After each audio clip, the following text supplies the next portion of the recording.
Hello everyone. तो चलिए आगे बढ़ते हैं बच्चों। यहाँ पे हमने अभी आपको बताया था कि कैसे आखिर सिंबोलाइजेशन बर्जीलियस ने यहाँ पे बताया था हमें कि बर्जीलियस किस तरीके से सिंबोलाइजेशन किए थे। चलिए मैं कुछ एलिमेंट्स लिख देता हूँ यहाँ पे। फॉर एग्जाम्पल उन्होंने लिखा था हाइड्रोजन, तो हाइड्रोजन का उन्होंने सिंबल दे दिया H। मैं सबसे पहले इससे भी पहले लिखने से पहले एक स्टेटमेंट बता दूं आपको कि कैसे आखिर कौन से चीजों को दिमाग में रखते हुए उन्होंने सिंबोलाइजेशन करा। तो सबसे पहला जो रूल था उनका कि सिंबोलाइजेशन जो था वो जो इंग्लिश लेटर होता है ना, symbols may be derive from the first letter of the English name of the element. हो सकता है कि ये जो आप लिख रहे हैं उसका एलिमेंट्स का पहला लेटर जो है वो एलिमेंट्स का सिंबोलाइजेशन हो जाए। दूसरा जो पॉइंट है, symbols may be derived from the first letter and another significant letter of the name of the element. कहने का मतलब है, जैसे मान लीजिए कि मैं एक एग्जांपल लेता हूं, हीलियम। तो हीलियम तो मैं यहां पे H तो लिख नहीं सकता, तो एक और सिग्निफिकेंट लेटर ले लीजिए जो कि यहां पे किसी से रिपीटेशन ना हो, उस तरीके से दूसरे से डिफरेंट हो जाए, तो यहां पे मैंने H ही ले लिया। तो इस तरीके से हमने यहां पे कर दिया सिंबोलाइजेशन। एंड थर्ड वन जो था वो था लैटिन नेम, है ना। तो symbols may be derive from Latin names of the element. तो यानी कि उसके लैटिन नेम से भी डिराइव किया जा सकता है। फॉर एग्जांपल अगर लैटिन नेम की बात करें, ये तो था नॉर्मल वाले, लैटिन नेम वाले मैं इधर लिख देता हूं तो ज्यादा बेहतर तरीके से आप समझ पाएंगे। एक साइड लैटिन लिख दूंगा पूरा और एक साइड पूरा नॉर्मल एलिमेंट्स लिख दूंगा, जहां पे नॉर्मल तरीके से देख करके बात करते हैं। जैसे मान लीजिए कि यहाँ पे पोटेशियम है बेटा, ठीक है। आपको यहाँ पे पोटेशियम आप देख सकते हैं स्टार्ट किससे हुआ बेटा, P से स्टार्ट हुआ है, लेकिन इसका सिंबोलाइजेशन आप देखेंगे तो पोटेशियम का सिंबल K होता है। सिमिलरली अगर मैं आपको कहूं आयरन, तो आयरन जो होता है बेटा वो देखिए लिखा हुआ कैसा है, इसका कोई लेटर नहीं लिया गया है। आप देख सकते हैं इसे हमने Fe लेते हैं, आयरन हम Fe को कहते हैं। क्यों? क्योंकि इसका लैटिन नेम से हम लेते हैं बेटा। लैटिन नेम जो है, जैसे पोटेशियम के लिए हम कह लें तो लैटिन नेम जो इसका होता है वो केलियम होता है और वहां से हमने लिया है के, ठीक है। उसी तरीके से आयरन का जो होता है वो हम लैटिन में इसको फेरम कहते हैं, ठीक है। इसी तरीके से बहुत सारे एग्जाम्पल बेटा, आप बहुत सारे एग्जाम्पल ले सकते हैं कि कॉपर, अगर मान लीजिए कि कॉपर भी एक एग्जाम्पल है, लैटिन नेम इसका हम लिखते हैं जैसे Cu। देख लो यहाँ पे CO है लेकिन हमने क्या लिखा है Cu। क्यों? क्योंकि इसका जो लैटिन नेम है बेटा वो क्यूप्रम है। क्या है? क्यूप्रम। तो वहीं से हमने ये उठाया है। ऐसे ढेर सारे एग्जाम्पल है बेटा। सिल्वर है, जैसे मान लीजिए कि यहाँ पे आप लिखेंगे सिल्वर और यहाँ पे आप लिख देंगे Ag, तो Ag तो किसी तरीके से मैच नहीं खा रहा है यहाँ पे। तो यहाँ पे अर्जेंटम इसका हम कहते हैं कि लैटिन नेम है। क्या बोलते बेटा, बोलो, अर्जेंटम। तो इस तरीके से बहुत सारे एग्जाम्पल्स आप लिख सकते हैं। टिन लिख सकते हैं, टिन तो लिख रहे हैं ऐसे बट सिंबल होता है Sn। उसी तरीके से आप गोल्ड लिख सकते हैं, तो गोल्ड आप लिखते हो ऐसे लेकिन सिंबल होता है Au, है ना। उसी तरीके से आप लिख सकते हैं मर्क्यूरी, ठीक है, और यहाँ पे आप लिख सकते हैं Pb। तो ऐसे करके ढेर सारे एग्जाम्पल हैं। टंगस्टन को आप लिखते हैं बेटा, टंगस्टन स्टार्ट होता है किससे, TUNGSTEN, टंगस्टन लिखते हैं बट सिंबल है इसका W। तो these are the names where आप देखते हैं कि यहाँ पे ये टिन को, यहाँ पे स्टेनस, स्टेनम, है ना। स्टेनस स्टेनिक दो तरीके से होता है, आगे चल करके मैं डिटेल में और बताऊंगा आपको। लेकिन अभी फिलहाल आप ये समझिए कि लैटिन नेम से भी हमने कुछ एलिमेंट्स के नेम ले रखे हैं। जैसे पोटेशियम P से स्टार्ट होता है बट K से सिंबोलाइजेशन इसको किया गया है। आयरन यहाँ पे देख सकते हैं I से स्टार्ट है बट यहाँ पे Fe लिया गया है। कॉपर यहाँ पे CO है बट यहाँ पे क्यूप्रम के कारण यहाँ पे Cu आया है। तो ये यहाँ पे देखा गया। सबका मेन मोटो यही था बेटा कि किसी का सिंबल रिपीट ना हो जाए। यहाँ पे हाइड्रोजन हमने लिख लिया। अब देखिए, अब नॉर्मल वाले लिख के दिखाता हूँ आपको। तो हाइड्रोजन यहाँ पे ले लिया इस तरीके से, यहाँ पे हीलियम ले लिया ऐसा, है ना। उसी तरीके से आप देख सकते हो और भी एलिमेंट्स आप लिख लीजिए, जैसे यहाँ पे लिथियम ले लीजिए, ठीक है। तो लिथियम ले लिया तो आपने क्या लिखा, Li। देन इसी तरीके से आप चाहें तो बेरिलियम ले लें, है ना। बेरिलियम B से इंडिकेट करते बेटा इसको। इसी तरीके से आप बोरोन ले लें, इंडिकेटेड बाय बी, एंड इसी तरीके से कार्बन ले लें। तो आप देख सकते हैं इधर जो मैं एलिमेंट लिख रहा हूं उन सभी को, कोई भी एलिमेंट यहां पे जो मैं लिख रहा हूं, जैसे मान लीजिए फ्लोरीन आपने ले लिया, फ्लोरीन ले लिया, एफ से इंडिकेट करें, तो इधर वाले तो बड़े अच्छे तरीके से जो इसमें लेटर में आ रहा था वही सिंबल यहाँ पे ले लिया जा रहा था। आप देख सकते बेटा यहाँ पे इस तरीके से, बट इधर वाले लैटिन नेम से। यानी कि अब मैं समराइज करता हूँ कि 3 तरीके से नंबरिंग करना है, 3 पॉइंट ऑफ व्यू दिमाग में रखने हैं। सबसे पहला क्या रखना है कि जो इंग्लिश लेटर जो भी आप नेमिंग लिखते हैं एलिमेंट्स की, उसकी फर्स्ट लेटर आप लिख सकते हैं, लेकिन एक सिग्निफिकेंट, अब सेकंड वाला हम बात करें तो यहाँ पे एच रिपीट हो जाता, तो हम एक सिग्निफिकेंट कोई और एक लेटर ले लेते हैं ताकि इससे डिफरेंट सिंबलाइजेशन आ जाए। ठीक है, अब अगर मान लो कि ये भी अगर ऑक्यूपाई कर गया पूरी तरीके से, तो बहुत सारे नेम लैटिन नेम भी थे एलिमेंट्स के, तो लैटिन नेम से भी हमने सिंबलाइजेशन कर दिया। ठीक है, तो बर्जीलियस ने कुछ इस तरीके से बेटा नेमिंग बताया। अब मैं आपको यहां से सबसे पहला होमवर्क देना स्टार्ट करता हूं। The most important thing is आपको 1 to 30 एलिमेंट्स याद होने चाहिए बेटा।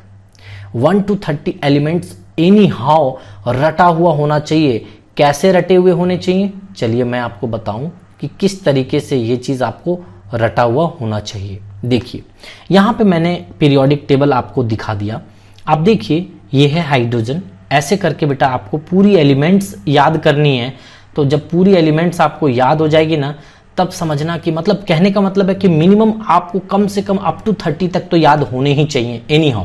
जैसे यहाँ पे देखिए ये हाइड्रोजन है बेटा, है ना, ऐसे करके hydrogen, helium, then lithium, beryllium, atomic number wise बता रहा हूँ। ठीक है, एटॉमिक नंबर 1, फिर यहाँ पे एटॉमिक नंबर 2, फिर एटॉमिक नंबर 3, एटॉमिक नंबर 4, फिर atomic number 5 boron, then carbon, nitrogen, oxygen, fluorine, neon, 10 हो गया atomic number, then sodium, magnesium, then aluminium, silicon, phosphorus, sulphur, chlorine, argon, then potassium, calcium, scandium, titanium, vanadium, chromium, manganese, iron, cobalt, nickel, copper, zinc. बेटा एक सांस में याद होनी चाहिए आपको, एक सांस में कम से कम 1 to 30 एलिमेंट्स एनी हाउ रटा हुआ होना चाहिए। पहला होमवर्क आपको मैंने दिया है, यकीन मानिए बेटा आप धीरे धीरे करते चले जाइए। जो मैं बता रहा हूं ना आपको, आप क्या कीजिए, इंटरनेट से डाउनलोड कीजिए इसको, है ना, इंटरनेट से आप सर्च करिए पीरियोडिक टेबल, है ना, तो पीरियोडिक टेबल के ढेर सारे फोटो वहां पे दिखने लग जाएंगे आपको, और फोटो दिखने लग जाएंगे तो एक डाउनलोड कीजिए, उसका प्रिंट आउट करा लीजिए, या मार्केट से आपको डायरेक्टली आपको पीरियोडिक टेबल का आप कहेंगे कि पीरियोडिक टेबल वाला फोटो दे दीजिए भैया, तो आपको वो पीरियोडिक टेबल का एक दे देगा। और बेटा सभी कोई अपने अपने स्टडी टेबल के फ्रंट में एक तो ये वाला फ्रंट में जरूर लगा लीजिए। और 1 to 30 एलिमेंट्स आपको एनी हाउ याद होने चाहिए। और इसके साथ में जब आप पीरियोडिक टेबल को आप देखेंगे, जब आप घर में खरीद के लाएंगे और या इसमें भी देखेंगे, तो बहुत छोटे छोटे यहाँ पे लिखे हुए हैं, उनके एटॉमिक मास भी हैं। तो आगे चल करके मैं आपको एटॉमिक मास भी उसके अप टू 20 तक याद करने को कहूंगा। ये टॉपिक्स नो डाउट आगे आने वाले हैं, बट अभी से अभी याद करते रहिए आप, तो ये टॉपिक और भी बेहतर लगने लगेगा आगे चल करके आपको। ठीक है, तो आई थिंक आपको ये क्लियर हो गया होगा कि कम से कम 1 से 30 तक, 1 से 30 तक आपको एलिमेंट्स रटे हुए होने चाहिए एक सांस में। सबको सुनाने की कोशिश करिए। Hydrogen, helium, lithium, beryllium, boron, carbon, nitrogen, oxygen, fluorine, neon, sodium, magnesium, aluminium, silicon, phosphorus, sulphur, chlorine, argon, potassium, calcium, scandium, titanium, vanadium, chromium, manganese, iron, cobalt, nickel, copper, zinc. बेटा मैं यकीन बताता हूँ, मेरे क्लास में बच्चे ना 7, 6, 8 ये सब के बच्चे, जब मैं पढ़ाया करता था तो बच्चे बहुत ईजी तरीके से 1 to 30 एक सांस में मेरे से भी फास्ट कहते हैं। तो आप भी कह सकते हो, प्लीज आप सभी याद कर लेना इसे। तो चलिए अब हम टॉपिक को आगे बढ़ाते हैं। तो ये था अपना पीरियोडिक टेबल, जहां से आप 1 to 30 याद करेंगे। अब नेक्स्ट टॉपिक की तरफ हम मूव कर जाते हैं, और अगला टॉपिक जो आएगा आपका वो डाल्टन्स एटॉमिक थ्योरी। यहां पे मैं आपको डाल्टन्स एटॉमिक थ्योरी के बारे में पूरा थ्योरी बताऊंगा, आपको डिटेल में आपको बताऊंगा। ठीक है, तो चलिए हम हेडिंग लिख लें पहले, that is Dalton's atomic theory. ठीक है, अब जो जो एटॉमिक थ्योरी डाल्टन्स ने दिया था एक एक करके समझते हैं। आइए वन बाय वन सारे थ्योरी को हम समझेंगे। ये लगभग 1800 के अराउंड इन्होंने थ्योरी दिया था, 1818 के आसपास में इन्होंने थ्योरी दिया था, बट हमें ये याद करने की ज़रूरत नहीं क्योंकि हम केमिस्ट्री पढ़ रहे हैं, हिस्ट्री नहीं पढ़ रहे हैं, ठीक है। तो ये चीज़ आप नहीं भी याद रखेंगे तो चलेगा, ओके। तो चलिए हम इसके क्या क्या पॉस्टुलेट्स थे, क्या क्या इनके एजम्पशंस थे वो देखते हैं। तो दिस आर द, जो मैं लिखने जा रहा हूँ अब वो डाल्टन्स के द्वारा दिया गया पॉस्टुलेट्स कह सकते हैं आप उसे, या फिर एजम्पशन कह सकते हैं कि इन्होंने ये बताया था। तो सबसे पहले इन्होंने बताया था कि matter consists of what, small indivisible particle, ठीक है। इन्होंने यही सबसे पहले कहा था बेटा कि सबसे छोटा पार्टिकल अगर कोई चीज है, ठीक है, पार्टिकल होगा, है ना। तो अगर कोई सबसे छोटा चीज है इस दुनिया में तो वो है एटम, सबसे छोटा पार्टिकल अकॉर्डिंग टू डाल्टन्स। ये मेंशन करना मत भूलना बेटा, कभी भी अगर ये कहते हो कि atoms is the smallest particle, है ना, इन द वर्ल्ड, तो इन द नेचर, तो आप ये कहना मत भूलिए कि अकॉर्डिंग टू डाल्टन्स, क्योंकि डाल्टन्स ने ऐसा कहा था, क्योंकि ये ऑलवेज ट्रू नहीं होगा, आगे चल करके मैं अभी बताऊंगा, इसीलिए आपको ये मेंशन करना जरूरी है जब भी आप बोलेंगे इस तरीके की बात, तो ठीक है। अब एक और स्टेटमेंट सुनिए कि सबसे छोटा तो इन्होंने कह ही दिया कि सबसे छोटा होता है smallest particle in the nature, ठीक है। अब हम बात करते हैं all atoms of an element,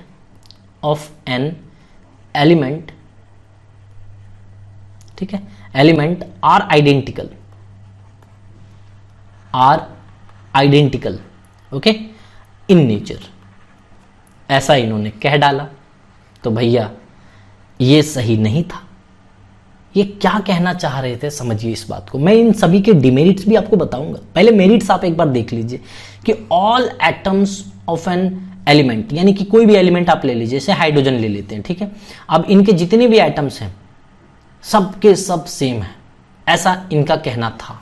but क्या ये सही है आगे चल करके बताऊंगा मैं, क्योंकि अभी मेरिट पढ़ रहे हैं तो मेरिट में हम देख लेते हैं कि इन्होंने आखिर क्या क्या दिया था, ठीक है। फिर मैं एक एक करके इनकी सारे थ्योरी के पोल खोलूंगा, है ना।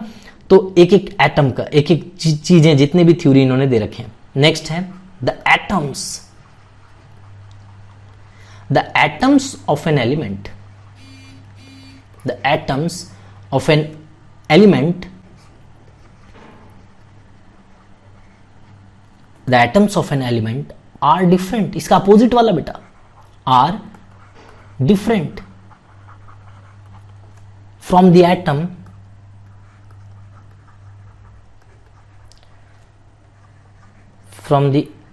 atom of other elements। अगर आप गौर से देख पा रहे हैं तो ये इसी का अपोजिट है बेटा। देखिए, all elements of an element, कोई एक एलिमेंट को आप ले लीजिए, ठीक है, तो उनके सारे के सारे एटम्स जो होंगे वो आइडेंटिकल होंगे, ऐसा इनका कहना था। कोई एक एटम ले लीजिए आप, यहां पे ये कह रहे हैं, उल्टा बात कह रहे हैं कि आप ना atoms of an element are different from the atoms of other element, यानी कि दो अलग अलग एटम अगर आप ले लेंगे, मान लीजिए हाइड्रोजन ले लिया और लिथियम ले लिया, ठीक है, दो अलग अलग एलिमेंट आप ले लेते हैं, तो यहां पे आप देखेंगे कि एवरीथिंग इनका अलग होगा, यहां पे एवरीथिंग डिफरेंट होगा, हर चीज इसका डिफरेंट होगा, हर चीज, हर प्रॉपर्टीज, फिजिकल प्रॉपर्टीज, कोई प्रॉपर्टीज की बात कर लीजिए, सब चीज डिफरेंट होगा। दो एलिमेंट अगर अलग अलग हैं तो सब चीज अलग होगा। तो कितना सही है ये थ्योरी मैं अभी बताऊंगा आपको, ठीक है। फिलहाल अभी हम इनके मेरिट्स को जानना चाहते हैं तो देखते चले जाइए मेरिट को। तो ये थर्ड था। नेक्स्ट फोर्थ थ्योरी की चलिए बात कर लेते हैं। सो फोर्थ थ्योरी की अगर हम बात करें बेटा, तो अ कंपाउंड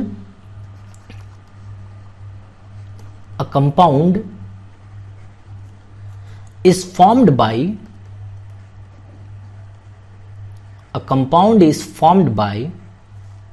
ठीक है, combination of atoms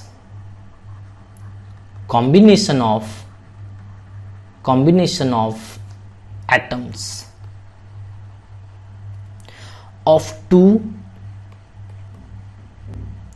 or more elements in simple ratio.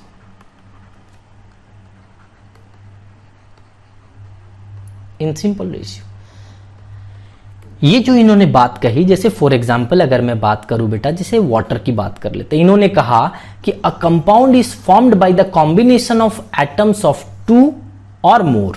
अगर 2 या 2 से अधिक एटम एक दूसरे से कंबाइन करते हैं तो एक फिक्स्ड रेशियो में, एक सिंपलेस्ट रेशियो में वो रहते हैं, ऐसा इन्होंने कहा। और बहुत हद तक ये बात सही भी थी, है ना। आगे चल करके देखेंगे कि ये मेरिट अजर अमर रह जाता है।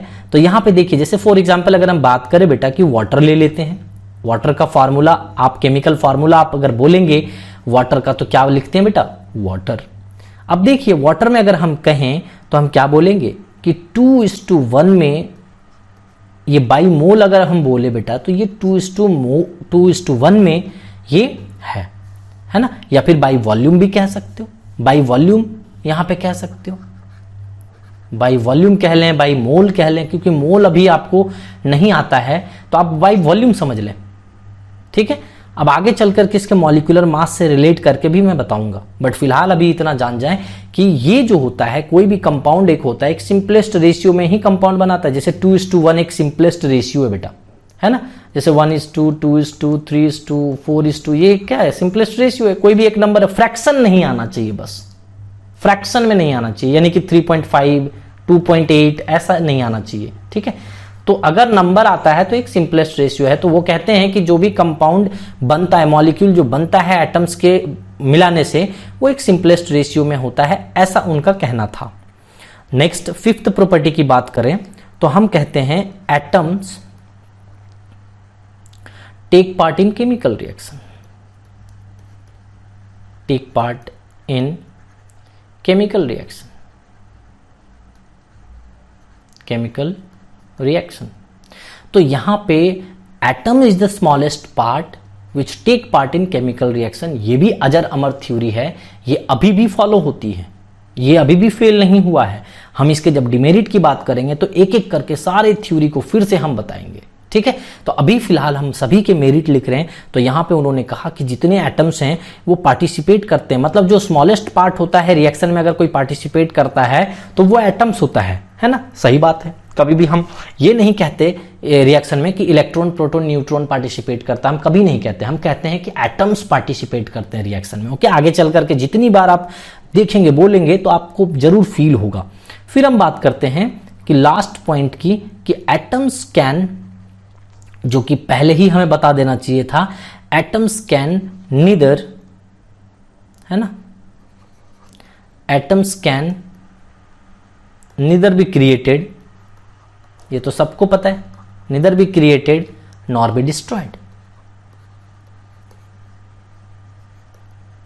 Nor be destroyed.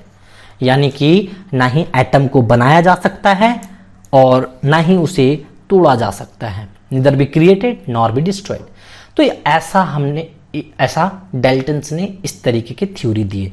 तो चलिए डाल्टन्स के कुछ थ्योरी को रिकॉल करिए, आप समझिए थ्योरी को कि ये क्या क्या कहना चाहते थे। तो सबसे पहला आपने देखा बेटा कि यहाँ पे इन्होंने बताया कि पहले नंबर पे कि matter consist of small individual particle, यानी कि बहुत छोटे छोटे पार्टिकल मैटर कंसिस्ट करते हैं, और सबसे छोटा पार्टिकल जो कंसिस्ट करता है उसे हम क्या कह देते हैं, एटम कह देते हैं बेटा। सेकेंड में उन्होंने बताया कि all atoms of an element are identical in nature, यानी कि कोई भी इस ब्रह्मांड का एलिमेंट ले लीजिए, अगर आपने लिया है तो उसके हर एक एटम, उसके अंदर जितने एटम्स हैं वो सब के सब सेम नेचर के होंगे, ऐसा उन्होंने कहा था कि हर चीज, हर प्रॉपर्टीज उनकी सेम होगी। बट ये कितना सही है देखते हैं डिमेरिट में उसके। फिर हम बात करते हैं थर्ड कि इसका उल्टा बोला कि अगर दो डिफरेंट एलिमेंट आप ले लीजिए तो आप देखेंगे कि सब चीज डिफरेंट होगा, कोई चीज सेम नहीं होगा बेटा, हर चीज डिफरेंट होगा। नेक्स्ट थ्योरी की बात करते हैं, यानी कि हम 4th एंड 5th थ्योरी की, यहाँ पे उससे पहले एक थ्योरी मैंने दिया था, दैट इज 1 2 3, ये तो हो गया। नेक्स्ट थ्योरी की हम बात कर लें तो यहाँ पे, हाँ ये वाला, तो एक कंपाउंड जब भी बनता है तो 2 और 2 से ज्यादा एटम्स अगर कंबाइन होते हैं तो मॉलिक्यूल या कंपाउंड का फॉर्मेशन होता है। अब अगर ये कंपाउंड का फॉर्मेशन अगर हो रहा है बेटा, तो आप देखिए कि एक फिक्स रेशियो में रहता है। फिक्स रेशियो में कोई भी ले लीजिए, CO2 भी आप ले लीजिए, तो देखिए ना ये क्या है, 1:2 रेशियो में है बाई वॉल्यूम, 1:2 रेशियो में।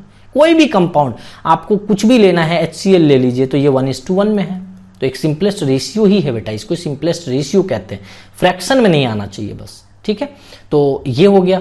अब हम देख सकते हैं कि 4-5 एग्जाम्पल आप देख लीजिए। 4-5 एग्जाम्पल जो मैंने बताया था अभी वो देख लेते हैं। देखिए, atoms take part in chemical reaction, ये सही बात है कि सबसे छोटा पार्टिकल होता है रिएक्शन में पार्टिसिपेट करने वाला, वो एटम्स कहलाता है।